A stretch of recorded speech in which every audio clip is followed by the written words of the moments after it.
용서, 사랑의 시작입니다 하는 제목의 말씀을 나누겠습니다. 여러분, 용서, 사랑의 시작입니다 하는 이 제목은요, 우리 교회가 속한 대한예수교 장로 통합적 교단이 1년 동안 주제로 교단의 표어로 설정한 제목입니다. 그런데 이 제목이 좋아서 괜찮다 싶어서 제가 우리 성복교회 1년 표어로 설정을 하고 이렇게 오늘 거기에 대한 말씀을 증거하게 되었습니다. 아마 교단에서는 작년에 계엄, 내란 사태로 나라가 많이 시끄럽고 아직까지도 정리가 안 되고 혼란스럽잖아요. 아마 그런 가운데에서 교회가 앞장서서 용서합시다, 그게 사랑입니다 하는 뜻으로서 교단 표어를 세웠다고 저는 개인적으로 생각을 합니다. 그래서 여하튼 용서라는 말은 참 좋잖아요. 가정에서도 또 개인적으로도 직장에서도 용서할 일들이 얼마나 많고 또 용서받을 일들이 얼마나 많이 있습니까? 주님의 사랑으로, 주님의 은혜로 용서의 아름다운 열매들이 우리 가운데 풍성하게 되기를 간절히 소망합니다. 우리는 옷을 입고 밖으로 나갑니다. 그런데 여러분, 매일 아침 옷장을 열면 입을 옷이 있나요, 없나요? 이상하게 옷은 많은데 마음에 쏙 들어서 입을 만한 옷은 별로 없습니다. 사람은 옷으로 자기를 표현합니다. 옷이 중요하지요. 자존심도 옷을 통해서 나타냅니다. 그리고 옷을 입은 걸 보면은 저 사람이 어떤 일을 하겠구나 하는 것도 어느 정도는 짐작이 됩니다. 옛날 저희 할머니가 그랬습니다. 사람은 입성이 좋아야 한다, 그렇게 늘 말씀하셨어요. 입성이 좋아야 한다. 그러니까 비싼 옷이 아니에요. 좀 비싸지 않은 옷을 입더라도 정갈하게, 깔끔하게, 단정하게 입으면 사람이 확실히 달라 보입니다. 그래서 옛날 어르신들이 입성이 좋아야 한다, 그렇게 말씀하셨습니다. 사도 바울은 에베소서 4장에서 우리 크리스찬의 삶을 옷 입는 것에 대해서 비유를 하고 있습니다. 앞에 22절 보면 옛사람을 벗어버리고, 벗으라고, 옷처럼. 24절에서는 새 사람을 입으라, 옷처럼. 벗고 입으라, 이렇게 가르쳐주고 있습니다. 우리가 입어야 할 새 사람의 모습은 우리가 읽은 본문 용서하는 사람이라 할 수가 있습니다. 누군가를 미워하고 원망하는 마음은 냄새나는 낡은 옷과 같습니다. 오늘 말씀으로 낡은 옷을 벗어버리고 예수님이 주시는 아름다운 그리고 향기로운 용서의 새 옷을 한 벌씩 장만하시는 성도가 되시기를 간절히 소망합니다. 용서의 옷을 입기 전에 벗어야 할 낡은 것들이 있습니다. 오늘 그것을 32절에서 사도 바울이 이렇게 말합니다. 악독한 것 벗어버리라. 악독하다, 뒤끝 장렬한 사람, 그리고 우리가 흔히 얘기해 저 사람 참 악독하다, 악랄하다 할 때 그 악함 벗으라는 얘기입니다. 그래야지만 용서할 수 있다는 얘기예요. 노함과 분냄 비슷한 말입니다. 가끔가다 그런 사람들이 있어요. 갑자기 감정이 막 폭발하는 거야. 그럼 앞에 있는 사람들은 놀랍니다. 또 습관적으로 화를 내는 사람이 있습니다. 아무것도 아닌데 막 화를 내는 거죠. 그리고 자기는 나 뒤끝 없어. 그럼 자기는 뒤끝 없이 화냈지만 그 화를 받은 사람은 속에 상처가 됩니다. 이거 합당하지 않은 거예요. 이걸 벗어버리라고 사도 바울이 권면합니다. 떠들고 비방하는 것도 벗어야 합니다. 모욕적인 언어, 저주하고 공격하고 싸우고자 하는 언어 습관들, 같은 말이라도 그좀 편안하게 하면 될 텐데 마치 상대방이 싸울 듯이 해대는 듯이 그렇게 덤비는 사람 있습니다. 그런 사람에게서는 용서를 기대할 수가 없겠지요. 모든 악의 악한 마음이거든요. 상대가 잘 안 되기를 바라는 나쁜 마음, 나쁜 생각들도 벗어버리라는 것입니다.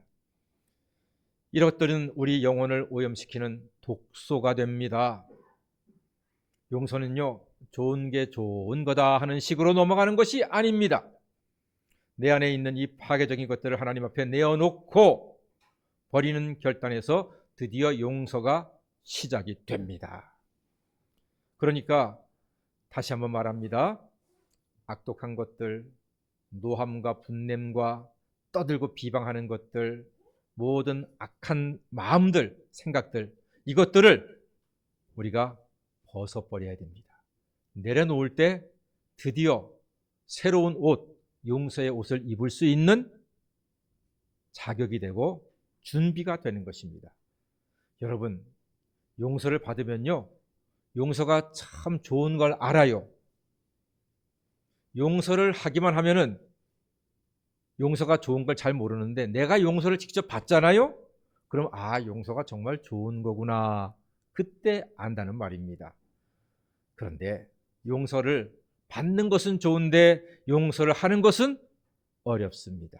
이게 문제입니다.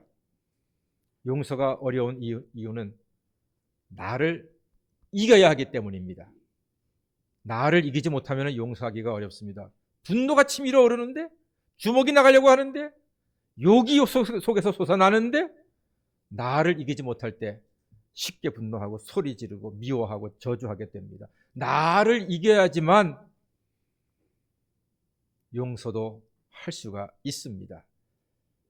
그런데 여러분, 솔직한 말씀으로 이 목사도 용서하는 것 자신 없습니다. 힘들어요. 용서를 설교하는 당신은 용서에 대해서 자신 있느냐? 아니요, 자신 없습니다. 저 용서할 그런 그릇이 못 됩니다. 라고 솔직히 고백할 수가 있습니다. 아마 여러분도 크게 다르지 않을 거라고 생각합니다. 그러면 우리가 무슨 힘으로 용서하고 무슨 근거로 용서하고 무슨 명분으로 용서하느냐 말입니다. 오늘 성경 말씀에 그 중요한 답이 있습니다. 32절에 이렇게 말씀합니다. 하나님이 그리스도 안에서 너희를 용서한 같이 너희도 용서하라는 것입니다. 여기에 용서의 길이 보이는 것입니다. 하나님은 우리가 자격이 있어서 용서하신 것이 아닙니다. 여러분이 용서받을 만한 인격이 있기 때문에 용서하신 것이 아닙니다. 여러분들이 인간성이 좋기 때문에 하나님 용서하신 것이 아닙니다. 여러분들이 헌신을 잘하기 때문에 용서하신 것이 아닙니다. 그냥 하나님께서 우리를 용서하시기로 작정하셨기 때문에 독생자 예수의 십자가를 지신 보혈로 우리의 모든 죄는 예수님의 십자가로 다 해결하신 줄로 믿습니다. 하나님의 사랑입니다. 그것밖에는 답이 없습니다. 우리가 아직 죄인 되었을 때에 그리스도께서 우리를 위하여 죽으심으로 하나님께서 우리에게 대한 자기의 사랑을 확증하셨느니라 했습니다. 예수님의 십자가 흘리신 보혈로 말미암아 우리는 죄를 사함받고 용서받았습니다. 예수님의 십자가는 우리에게 주신 하나님의 대사면장입니다. 한 가지 질문 드리겠습니다. 여러분이 만약에 빚이 10억이 있는데 그 빚을 탕감받았다 칩시다. 여러분 10억이면 커요? 작아요? 몇몇 분들은 웃네요. 10억이 돈이냐고? 큰 돈입니다. 보통 사람들이 10억이 빚이면요 감당 못합니다. 어떻게 감당합니까? 10억 빚은요 우리 보통 서민들에게는 죽음과도 같은 액수입니다. 감당 못합니다. 10억을 감당할 수 있는 그러한 사람들은 부자입니다. 부자. 아주 큰 부자는 10억 빚도 짓지 않겠지요. 10억은 큰 빚입니다. 우리가 그 10억을 누가 탕감해줬다. 와, 얼마나 기쁠까요? 말도 못하게 기쁠 겁니다. 그러면 여러분한테 10만 원 빚진 사람 그 빚을 탕감해줘요? 안 해줘요? 해줘요? 안 해줘요? 그건 또 딴 얘기입니까? 내가 용서받은 건 용서받은 거고 나한테 심받는 건 갚아야지. 이런 사람이 있어요? 없어요? 있습니다. 많이 있습니다. 그러니까 예수님께서 1만 달란트 빚진 자의 비유를 하셨잖아요. 1만 달란트면요 어마어마한 액수입니다. 10억짜리 아파트가 6천 채. 말도 안 되는 돈입니다. 계산이 안 되는 돈입니다. 탕감받았습니다. 어이구 감사합니다. 감사합니다. 1만 달란트를 용서해 주셨습니다. 감사합니다. 집에 와서 보니까 자기한테 100데나리온 빚진 종이 있어. 아이 자식 기분 나쁘거든. 야 이놈 감옥에 집어넣어.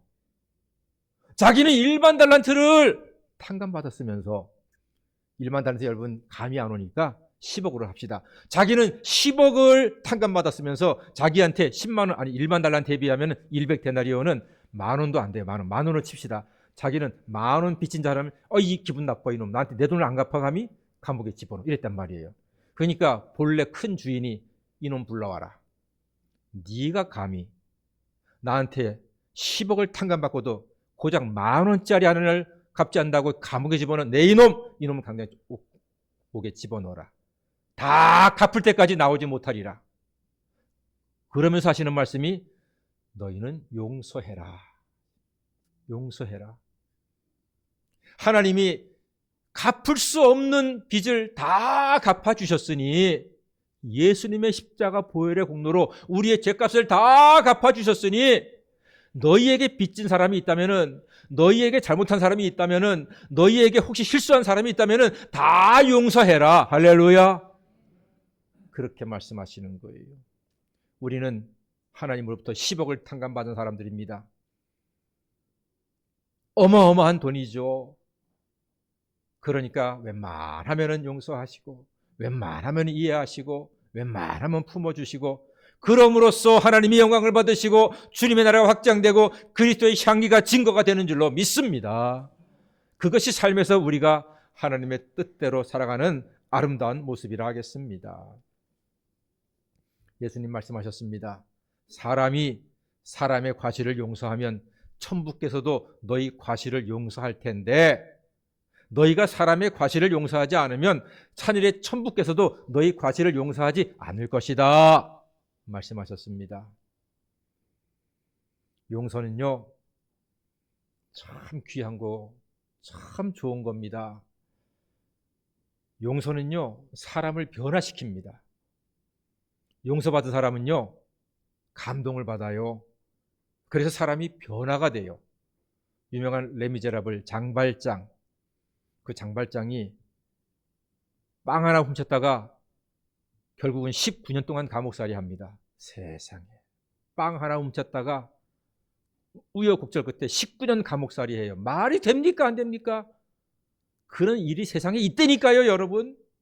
현실에서 일어나요. 우리나라도 버스기사가 뭐 커피값 몇백 원 했다가 회사에서 잘렸잖아요. 비슷한 겁니다. 말도 안 되는 일이 현실에서 일어나요. 옛날 프랑스 혁명 시기에 그런 일들이 있었습니다. 그래서 장발장이 나온 건데 19년 동안 감옥살이하고 나오니까 깜깜하잖아요. 먹을 것도 없죠. 잠잘 것도 없어요. 사제관으로 찾아갔습니다. 신부님이 맞아서 밀리에르 신부가 장발장을 맞아서 밥을 주고 잠자리를 줍니다. 근데 보니까 사제관 거실에 반짝반짝 은초대가 있는 거예요. 은초대 비싼 겁니다. 그게 탐이 나가지고 자루에 넣어서 도망칩니다. 도둑질 했어요. 그런데 순찰하던 경찰관이 딱 잡아가지고서 불신검을 해보니까 은초대가 나왔거든. 경찰관은 알지요. 이 비싼 게 어디 있는 건지. 사제관을 찾아옵니다. 밀리에르 신부를 만납니다. 이 장발장은 가슴이 내려앉습니다. 빵 하나로 19년 살았는데 은초대를 훔쳤으니 내가 얼마나 더 오래 살 것인가. 내 인생은 끝났다. 내 인생 종쳤다. 내 인생 이제 완전히 박살났다. 절망스러웠습니다. 그때 밀리에르 신부가 경찰관한테 이렇게 얘기합니다. 이 은초대는 내가 준 것입니다. 와, 내가 준 것입니다. 경찰관은 미신쩍지만 증거가 없으니까 돌아갑니다. 둘만 남았습니다. 그때 밀리에르 신부가 장발장에게 이렇게 말합니다. 이제 악에게 속하지 말고 선에 속해서 살으십시오. 나는 이 촛대로 당신의 영혼을 샀습니다. 나의 용서로 당신의 영혼은 달라졌습니다. 장발장이 큰 은혜를 받았습니다. 감동을 받았습니다. 사람이 완전히 바뀌고 변화가 되어서 나중에 시장까지 됐습니다. 훌륭한 사람이 되었습니다. 용서는 사람을 변화시킵니다.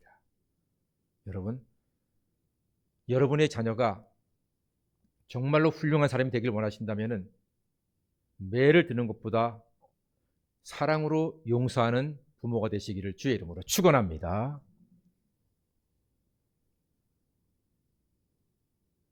여러분 잘 아시는 링컨 대통령, 그가 민주당 대통령 후보로 치열한 선거전 끝에 대통령에 당선이 됐습니다. 공화당의 후보는 스탠턴이었습니다. 스탠턴은 명문가 중에 명문가 출신이고 링컨은 서민 중에 서민입니다. 정말로 거지 같은 삶을 살았던 링컨입니다.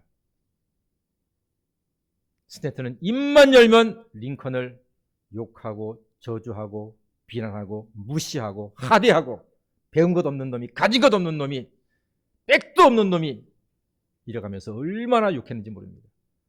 그 비난을 뚫고 링컨이 대통령이 되었습니다. 그 당시는 남북전쟁 중이었습니다. 내각을 결성해야 되는데 장관들 대통령이 뽑히면 장관을 세우지 않습니까? 그때 전쟁 중이었으니까 가장 중요한 장관이 어떤 장관이었을까요? 국방장관이 제일 중요하겠죠. 그때는 전쟁 장관이라고 했습니다. 그 중요한 전쟁 장관 자리에 상대당의 스탠턴 후보를 불러가지고 장관으로 앉춥니다.